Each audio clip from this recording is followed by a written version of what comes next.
जय श्री कृष्णा भाई और बहनों, अस्ट्रो चर्चा में आपका स्वागत है। मेरा आपको सादर नमस्कार। इस वीडियो में हम चर्चा करेंगे आत्म कारक ग्रह की। आत्म कारक ग्रह कुंडली में उसे कहते हैं जिसने सबसे ज़्यादा डिग्री लिया हुआ होता है, जिसका लॉन्गिट्यूड सबसे ज़्यादा होता है। यहाँ पे एक सिद्धांत यह काम करता है कि जो रेट्रो प्लैनेट है उसकी जो डिग्री होती है उसको 30 डिग्री में माइनस करके हम कंपेयर करते हैं कि क्या यह ग्रह रेट्रो ग्रह सबसे ज़्यादा डिग्री लिए हुए है। और इस कंसेप्ट में आत्म कारक में राहु को भी इंक्लूड करते हैं। अर्थात आपको देखना होता है कि कौन सा ग्रह सबसे ज़्यादा डिग्री लिए हुए है, सबसे ज़्यादा लॉन्गिट्यूड लिए हुए हैं। यह ग्रह आपकी कुंडली में सबसे ज़्यादा महत्वपूर्ण होता है और सिर्फ इसकी मदद से आप कुंडली में अपनी संभावनाएं समझ जाते हैं कि कहाँ आपको फोकस करना होता है। जिस तरह एक राजा ऑल इन ऑल होता है अपने राज्य में, उसी तरह आत्म कारक ग्रह ऑल इन ऑल होता है, कुंडली के अफेयर्स को देखता है। पास्ट लाइफ में आपने जो कर्म आज किए हैं, कहाँ पे दिक्कत आएगी, रिस्पॉन्सिबिलिटी आएगी, सफरिंग आएगी, ऑब्स्टेकल्स आएंगे, आपके लिए वहाँ प्रयास करना होगा आपको। इस आत्मकारक ग्रह से पता चल जाता है। आत्मकारक ग्रह जिन जिन बातों का सिग्निफिकेटर है, अर्थात जिन जिन बातों का कारक है और कुंडली के किस भाव में बैठा हुआ है और किस साइन में बैठा हुआ है, इन सबको मिला जुला के हम रिजल्ट आराम से निकालते हैं। लेकिन हम चर्चा करेंगे यहाँ पे सिर्फ आत्मकारक ग्रह की।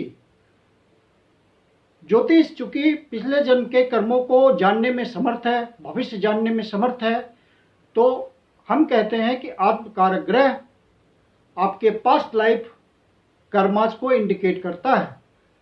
जो गलती आपने पास्ट लाइफ में की थी, आत्मकारक ग्रह उन्हीं बातों को इंगित करते हुए आपको उस क्षेत्र में कठिनाई देता है, परेशानी देता है, सफरिंग देता है। आत्मकारक ग्रह, इसको आसान तरीके से आप समझ सकते हैं। जैसे कि आत्मकारक ग्रह जुपिटर अर्थात बृहस्पति, तो बृहस्पति आत्मकारक ग्रह के रूप में आपको कहाँ सफरिंग देंगे। तो सपोज आप एक टीचर हैं, गुरु का ही क्षेत्र होता है टीचिंग, गुरु का प्रोफेशन है, जुपिटर का प्रोफेशन है, तो वहाँ आपको सफरिंग आएगी। कैसे सफरिंग आएगी? तो सपोज आप एक प्राइवेट कोचिंग इंस्टीट्यूट में पढ़ाते हैं, बहुत बड़े इंस्टीट्यूट से आपने एजुकेशन प्राप्त की है। हालांकि एजुकेशन प्राप्त करने में भी आपको बहुत सफरिंग आएगी, लेकिन मान लिया कि आपने बहुत विघ्न बाधा पार करके बहुत अच्छा एजुकेशन प्राप्त किया है, उच्च दर्जे का एजुकेशन प्राप्त किया है, बहुत उच्चतम शिक्षा प्राप्त की है, उच्चतम डिग्री है आपके पास, और उसके सहारे आपने किसी नामी इंस्टीट्यूट में पढ़ाना शुरू किया। आप में बहुत अच्छी टीचिंग एबिलिटी है, उत्तम दर्जे की है, और आप बच्चों को, छात्रों को बहुत अच्छी तरह से पढ़ा सकते हैं। आपने पढ़ाना भी शुरू किया, लेकिन छात्र को आपसे कोई अटैचमेंट नहीं होगा, वो आपके उच्च शिक्षा की, आपके उच्चतम टीचिंग स्किल्स की कोई कदर नहीं करेंगे। और आपके नाम पर यदि कोचिंग इंस्टीट्यूट में बच्चे जुटाए जाएं, तो कोई बच्चा ये नहीं कहेगा कि इस टीचर ने बहुत बढ़िया पढ़ाना है, तुम यहाँ ज्वाइन कर लो, किसी फ्रेंड को नहीं बताएगा। वो ये खाली कहेगा कि टीचर बहुत अच्छा पढ़ाते हैं, सब समझ आ जाता है, और ये भी बोल देगा साथ में, घर जाते ही सब भूल जाता हूँ, समझ नहीं आता क्या पढ़ाया उन्होंने।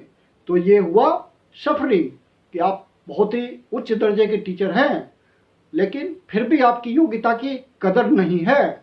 तो ये यदि गुरुदेव जुपिटर महाराज आपके कुंडली में आत्मकारक के रूप में विद्यमान हैं और आप टीचिंग प्रोफेशन में हैं, तो आपको ये सफरिंग भुगतना पड़ेगा।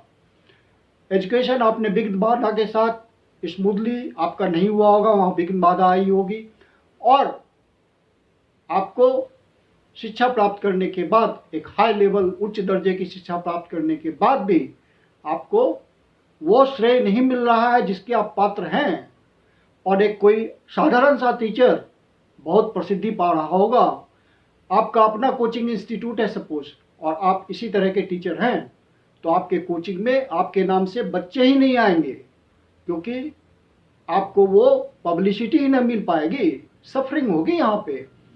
तो ये पूर्व जन्म का कर्म होता है हमारा, जो कि आत्मकारक बताता है पिछले जन्म में आपने अपने विजडम का गलत प्रयोग किया, जिससे कि आपको इस जन्म में सफरिंग मिल रही है। तो यही आत्मकारक ग्रह हमें बताता है। तो वहाँ पे आपको क्या करना है, तो करना ये होता है कि निष्काम भाव से आप पढ़ाते रहिए, अपने ज्ञान का घमंड ना कीजिए, क्योंकि आपने पिछले जन्म में अपने ज्ञान का घमंड किया था, विजडम का घमंड किया था। हम्बल बने रहिए और सफरिंग फिर धीरे धीरे खत्म हो जाएगी। तो सफरिंग तो करना होता है, जो भी आपका आत्मकारक ग्रह होता है उससे रिलेटेड सफरिंग होती है जिंदगी में, तो वहाँ पे आपको फोकस करना होता है। जैसे गुरु आपके 9वें भाव में विराजमान हो गए आत्मकारक ग्रह के रूप में, तो 9वां भाव आपका भाग्य होता है, तो वहाँ सफरिंग आएगी। 9वां भाव आपके पिताजी होते हैं, तो पिताजी से आपको संबंध बनाने में दिक्कत आएगी, पिता से सेपरेशन हो सकता है। बाल्यकाल में ही आप पढ़ने के लिए बाहर चले जाइए जन्म स्थान से दूर, और पिता से सेपरेशन हो गया तो, और जब आप सेपरेट होते हैं तो पिता का महत्व भी आपको पता चलता है, वहाँ सफरिंग आ गई। आप पिता के साथ रहना चाहते हैं लेकिन रह नहीं पाते, सर्कमस्टांसेस जैसे बने कि आपको हायर एजुकेशन प्राप्त करना है, तो आप जन्म स्थान से दूर चले गए, तो पिता का साथ छूट गया। और जब पिताजी जिंदगी से चले जाते हैं तो आप उसका अफसोस करते रह जाते हैं कि काश पिता का साथ मिला होता। एक गुरु की तरह आपको पिता सिखा सकते थे, लेकिन उनका साथ नहीं मिला, ये सफरिंग हो गई। अच्छे गुरु नहीं मिलेंगे आपको, अच्छे गुरु मिलेंगे भी तो शॉर्ट टर्म के लिए मिलेंगे, उनका साथ छूट जाएगा, ये सफरिंग ही तो हुई। तो गुरु जिन जिन बातों के सिग्निफिकेटर हैं और जिस भाव में हैं, जिस साइन में हैं, उससे रिलेटेड आपको सफरिंग दे देंगे।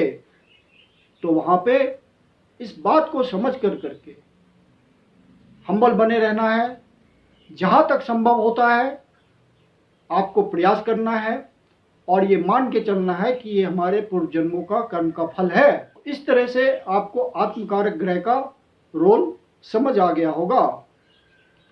यदि आत्मकारक ग्रह मंगल देव है तो आपको पिछले जन्म में एनर्जी का, अपने पावर का, एनर्जी का गलत प्रयोग किया होगा, जिससे इस जन्म में मंगल देव आत्मकारक के रूप में आए और सफरिंग दे रहे हैं आपको एनर्जी के क्षेत्र में।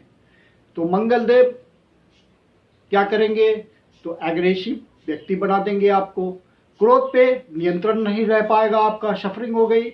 अचानक से किसी बात पे उबाल खा जाएंगे तुरंत और कुछ वायलेंस कर देंगे, जबकि इसी वायलेंस का फायदा उठाया था अपने पिछले जन्म में, और यहाँ पे बात बिगड़ेगी, सफरिंग आएगी।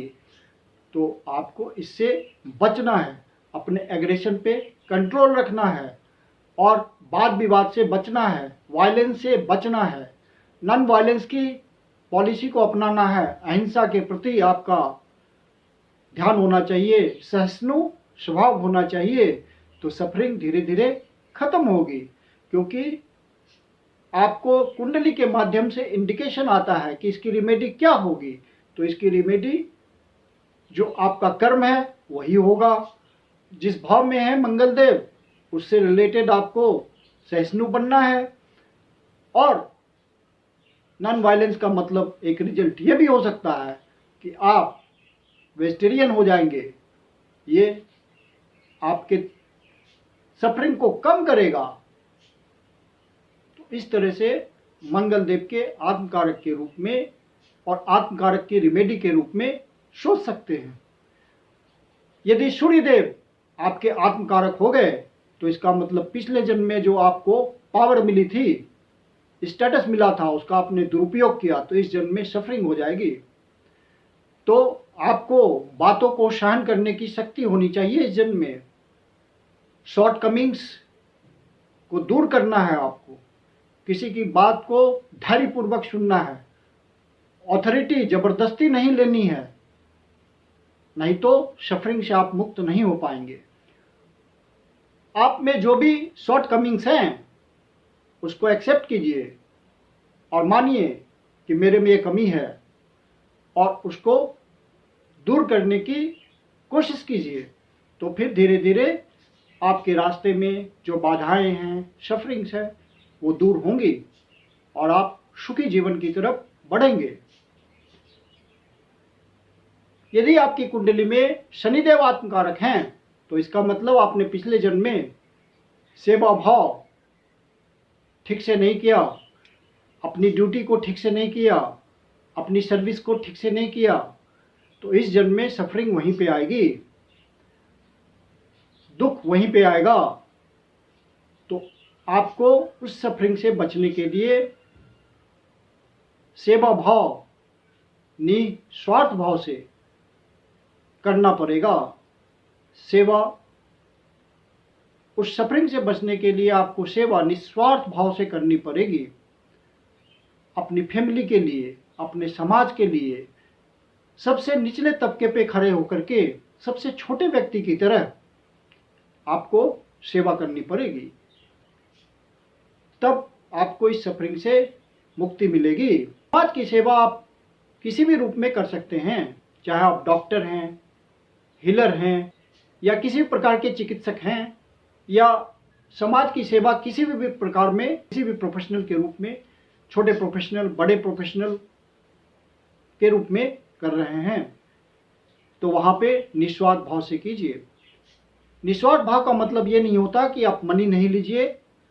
मनी जीवन यापन के लिए होता है, आपकी फीस तो ज़रूरी है, आपका वेतन तो ज़रूरी है, लेकिन वहाँ पे डेडिकेशन, सिंसियरिटी और ऑनेस्टी भी चाहिए। आपका जो कर्म है वो कर्म बिल्कुल ईमानदारी से होना चाहिए, और उसमें निष्काम भाव होना चाहिए। निष्काम भाव मतलब किसी की सेवा आप किसी लालच से नहीं करेंगे, ये भावना होनी चाहिए। जनरली जिन व्यक्तियों का शनि आत्मकारक होता है, वैसे व्यक्ति लोगों के बीच बैठना उठना, समय बिताना पसंद नहीं करते। लोनली, अकेलापन उनको अच्छा लगता है।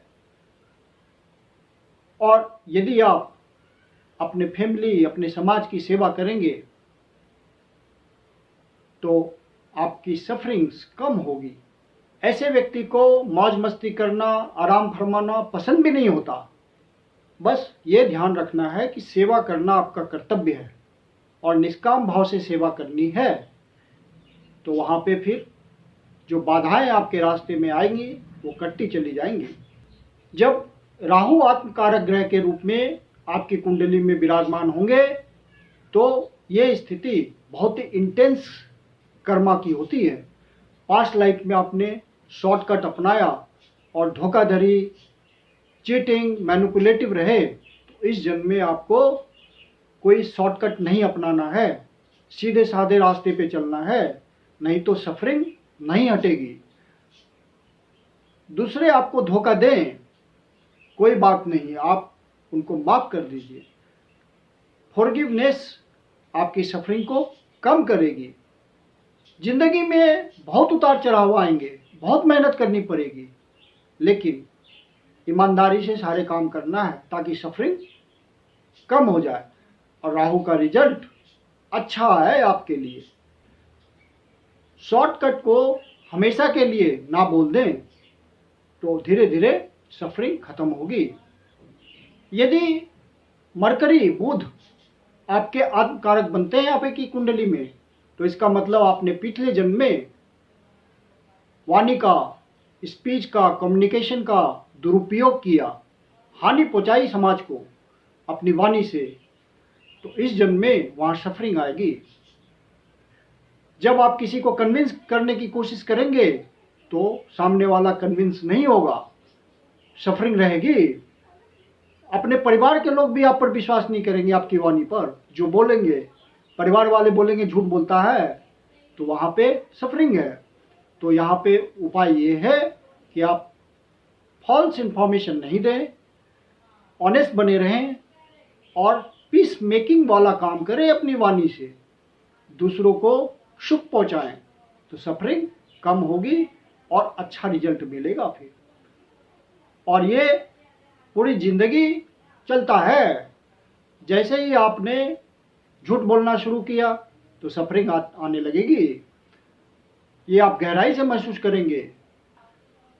संपत्ति को बनाने को लेकर के और वित्तीय स्थिरता के लिए हमेशा आप प्रयास करते रहेंगे, वहाँ बाधाएं आते रहेंगी और आप लगे पड़े रहेंगे। वहाँ फाइनेंशियल स्टेबिलिटी के लिए आपका प्रयास होता रहेगा। मनी मैटर्स बहुत ज़्यादा एक्यूटली आपके जीवन में सफरिंग देते रहेंगे। यदि चंद्रमा मून आपकी कुंडली में आत्मकारक है तो इसका मतलब आपने पिछले जन्म में अपने इमोशंस का गलत प्रयोग किया, दूसरी की भावनाओं से खेला, मदर की ठीक से सेवा नहीं की, क्योंकि मदर के साथ यहाँ पे कार्मिक पैटर्न आता है। तो इस जन्म में आपको मदरली बिहेवियर करना पड़ेगा, इमोशंस को सही से प्रयोग करना पड़ेगा, दूसरों की भावनाओं को समझना पड़ेगा और एक माँ की तरह आपका बिहेवियर होना चाहिए इमोशंस को बांटने के लिए बिना कोई स्वार्थ के। जैसे माता अपने सभी बच्चों को एक दृष्टिकोण से देखती है और उसी तरह से व्यवहार करती है, तो उसी तरह का आपको अपनी माँ के साथ, अपने समाज के लोगों के साथ, अपने परिवार के साथ होना चाहिए। जितना आप अनकंडीशनल बांटेंगे इस चीज़ को, उतना ही रिटर्न मिलेगा आपको। सफरिंग कम होगी आपकी, ऑब्स्टिकल्स दूर होंगे, प्यार हर बार मजबूती से आपके पास लौट कर आएगा और मदर के साथ आपको सेवा भाव रखना पड़ेगा और मदर की सेवा करनी पड़ेगी। यदि आपकी कुंडली में शुक्र अर्थात वीनस आत्मकारक ग्रह है तो रिलेशनशिप में सफरिंग आएगी, चाहे आप मेल हो या फीमेल हो। मेनली फीमेल्स के साथ रिलेशनशिप की बात होगी कि पिछले जन्म में आपने रिलेशनशिप को खराब किया था फीमेल्स के साथ, तो इस जन्म में वहाँ पे सफरिंग आ जाएगी। जैसे आपका लाइफ पार्टनर के साथ आपकी बनेगी नहीं, या सफरिंग ये भी हो सकती है कि आपको बीमार पत्नी मिले, तो रिलेशनशिप में ऑटोमेटिक सफरिंग आएगी। ये पास्ट लाइफ के हमारे कर्माज होते हैं जिसको हमें इस जन्म में भुगतना पड़ता है। तो रिलेशनशिप में आपको ऑनेस्ट रहना पड़ेगा, क्योंकि पिछले जन्म में आप ऑनेस्ट नहीं रहे थे, डिसऑनेस्ट रहे थे, जिसका फल आपको इस जन्म में भुगतना पड़ रहा है। जो भी क्रिएटिविटी का क्षेत्र है वहाँ आपको ईमानदारी से डिवोटेड रहना है, क्योंकि शुक्र क्रिएटिविटी को दिखाता है। डांस, म्यूजिक, किसी भी तरह का आपका प्रोफेशन के तौर पर या किसी भी रूप में आप इन सब बातों से जुड़े हुए हैं, क्रिएटिविटी से जुड़े हुए हैं, तो वहाँ आप ऑनेस्टली उससे जुड़े रहें, तो फिर आपकी सफरिंग कम होगी और आपको अच्छा रिजल्ट मिलेगा। तो आत्मकारक ग्रह बहुत सुंदरता से बताते हैं कि सफरिंग कहाँ आएगी, उस सफरिंग के लिए आपको क्या करना है ताकि वो सफरिंग मिनिमम हो जाए और आपको वहाँ से अच्छा रिजल्ट मिले। और तुरंत ही कुंडली देखते ही पता चलता है कि कहाँ सफरिंग है।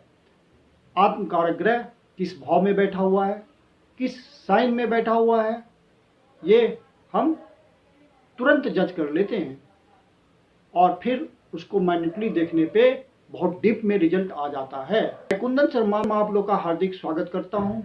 यदि आपको वीडियो अच्छा लगा तो आप इसको लाइक करें, शेयर करें और निवेदन है कि यदि आप हमारे चैनल पे पहली बार आए हैं या अभी तक सब्सक्राइब नहीं किया है तो इसको सब्सक्राइब कर लें, बेल आइकन प्रेस कर दें ताकि आपको नोटिफिकेशन समय पर मिलता रहे। और यदि आपके जीवन की कोई समस्या है, पर्सनल कंसल्टेशन लेना चाहते हैं, तो आप पर्सनल कंसल्टेशन के लिए बुकिंग कर सकते हैं। हमारी कंसल्टेशन शुल्क होती है। वीडियो के अंत में मेरा व्हाट्सअप नंबर दिया हुआ है, डिस्क्रिप्शन बॉक्स में भी व्हाट्सअप नंबर मेंशन है। आप कंसल्टेशन के लिए बुकिंग कर सकते हैं। धन्यवाद।